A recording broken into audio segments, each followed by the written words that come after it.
Same یہی بیانیہ تھا۔ میں کہتا ہوں سر بہت اچھی بات ہے کہ آپ ایکچوئل لوگوں تک پہنچتے ہیں، لیکن یہ والا شاید چورن کہ جی دشمن ملک کی ایجنسیاں یہ سارا کچھ کرتی ہے، اس پہ بات ختم نہیں ہوتی۔ آپ پکڑیں لوگوں کو، قانون کے کٹہرے میں لے کے آیا کریں، اور اس کے بعد دنیا کو دکھایا کریں کہ یار یہ فلاں بندہ تھا، ہم نے اس کو پکڑا اور یہ ان چیزوں میں ملوث رہا ہے، اس کی یہ آئیڈینٹی ہے۔ خالی بیانات دینے سے اگر کچھ ہوتا ہے بلوچستان میں تو سرفراز بگٹی صاحب اٹھ کھڑے ہوتے ہیں، کہتے جی انڈین ایجنسیز۔ یار میں یہ نہیں کہتا کہ وہ کچھ نہیں کرتے، لیکن میرا سوال یہ ہے کہ آپ خالی یہ بیان دے کے آپ کی رسپانسبلٹی ختم ہو جاتی ہے، آپ کی کوئی رسپانسبلٹی نہیں رہتی کہ بھائی آپ کیا کر رہے ہیں، ہماری بھی بہت ساری ایجنسیز ہیں، ان کا کیا رول ہے، اور انہوں نے ان چیزوں کو پکڑا یا روکا کیوں نہیں، اس کے پیچھے کیا وجوہات ہیں۔ ہاں بہت سارے لوگ یہ کہہ رہے ہیں کہ اس طرح کی چیزوں میں نے آپ کو لاسٹ ایک جو اس سے ریلیٹڈ میں نے ویڈیو بنائی تھی، جو راولا کوٹ میں اٹیک ہوا تھا، اور وہاں پہ ایک اور ریاض احمد کے نام سے آدمی تھے، ان کا تعلق بھی کالعدم تنظیم سے تھا، وہ مارے گئے تھے۔ اس وقت بھی یہ کہا گیا، میں نے آپ کو 2-3 چیزیں بتائی تھی، میں پھر آ رہا ہوں بالکل ایکچوئل اپنے اصل پوائنٹ کے اوپر، شاید لطیف کے حوالے سے یا پھر ان کی تنظیم کے حوالے سے، کہ ان کا تعلق کس سے تھا اور کیا کیا وہ کرتے رہے۔ بٹ اس وقت بھی دو بیانیے نظر آئے۔ ایک تو یہ ہے کہ جی آپس میں ان کی ایک دوسرے کو بھی یہ نہیں چھوڑتے، جب ان کو لگتا ہے کہ اب کوئی نیا امن بندہ لے کے آنا ہے، یا پھر کرسی کی جنگ، یعنی کرسی کی کیا، لیڈرشپ کی جنگ میں کہوں گا، تو وہ جب ضرورت ہوتی ہے تو یہ کہتے ہیں کہ یار اس بندے کو سائڈ پہ کیا جائے، کوئی اور بندہ اب کہتا ہے کہ یار میں بنوں۔ تو ایک تو یہ پوائنٹ ہے۔ پھر سیکنڈلی اگر ہم کہتے ہیں کہ دشمن ایجنسی یہ سارا کچھ کر رہی ہے، جو ریسنٹلی تقریباً 6 months to 1 year یہ چیزیں چل رہی ہے، اس میں خالستان مومنٹ کے لوگ بھی ہیں، اس میں کالعدم تنظیموں کے لوگ بھی ہیں، تو اس کے پیچھے دو چیزیں مائنڈ میں آتی ہے۔ ایک تو یہ ہے کہ انٹرنیشنل پریشر اگر کوئی ایسا آتا ہے تو ان کو سائڈ کیا جاتا ہے، سائڈ لائن کیا جاتا ہے۔ And the second thing is, اگر را یہ کارروائیاں کر رہی ہے، جیسا کہ ڈاکٹر عثمان انور صاحب کہہ رہے ہیں، کیونکہ ایک بڑی رسپانسبل پوزیشن پہ بیٹھے ہوئے ہیں، تو پھر اس کا مطلب ہے کہ اگر وہ آپ کے ڈسکا میں، وہ لاہور میں، راولا کوٹ میں، کراچی میں، راول پنڈی میں اگر وہ پہنچتے اور وہ اپنے جو ٹارگٹس ہیں، جو کچھ انہوں نے کیا تھا اور ان کے پاس ایک ریکارڈ پہ موجود ہے، تو میرے خیال میں پھر ان کو بھی داد دینی پڑے گی۔ ہو سکتا ہے یہ میری بات بہت سارے لوگوں کو ناگوار گزرے، لیکن اگر یہ ایسا کر رہے ہیں تو پھر بہت بڑی بات ہے، کیونکہ دوسری طرف جب ہم دیکھتے ہیں ہمارے اسٹیٹ اور پاکستان کے خلاف ٹی ٹی پی لڑ رہی ہے، بی ایل اے اور بہت سارے اور آرگنائزیشن ایسے ہیں جو لڑ رہے ہیں، کیا ہمارے ادارے بھی اس قسم کی کوئی کارروائی کر سکتے ہیں؟ ایک اسکول آف تھاٹ یہ کہتا ہے کہ یار ہم اس قسم کی کارروائیاں نہیں کرتے، خالستان موومنٹ کے لوگ ہو یا باقی ہمارے خلاف لڑنے والے لوگ ہو، ہم اس طریقے سے یہ کارروائی نہیں کرتے۔ ہاں ہو سکتا ہے کسی کے ذریعے بھی تو کروائی جا سکتی ہے، میں یہ نہیں کہتا کہ نیو دہلی سے کوئی روانہ ہوا ہوگا اور اس نے ڈسکا میں یا کہیں پر بھی کسی کو ٹارگٹ کیا ہوگا، اس کے لیے پورا ایک پروسیجر ہوتا ہے۔ اور سیکنڈلی میں نے آپ کو بتایا کہ یہاں لوکل بھی یہ چیز پاسبل ہے، انٹرنیشنل پریشر بھی ہو سکتا ہے سعودی عربیہ باقی کنٹریز کا، کہ بھئی اب ان چیزوں کو، یہ چلنے والی، یہ دکان اب چلنے والی نہیں ہے، یہ کمپنی اب چلنے والی نہیں ہے، اس لیے اس کو ختم کرنا پڑے گا۔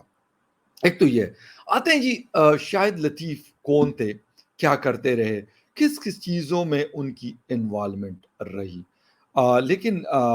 پنجاب پولیس کا پٹھان کوٹ حملے میں انڈیا کو مطلوب مولانا شاہد لطیف کے قاتلوں کو گرفتار کرنے کا، یہ کیونکہ ایک 2 دن پہلے کی سٹوری ہے، اور میرے بڑے اچھے دوست محمد زبیر خان بی بی سی کے لیے کام کرتے ہیں، ان کی یہ سٹوری ہے، انہوں نے اس کے اوپر کام کیا۔ بیسیکلی ایک تو یہ ہے کہ شاہد لطیف کا تعلق جو ہے بتایا جاتا ہے جی جیش سے، کہ وہ جیش کے لیے کام کرتے رہے، اور یہ سارا کچھ چلتا رہا۔ کہاں پر انہوں نے کیا کیا، جو جن لوگوں نے مارا، 3 لوگ آئے تھے موٹر سائیکل پہ، اور ان کی عمریں جو تھی 20 سے 22 سال تھی۔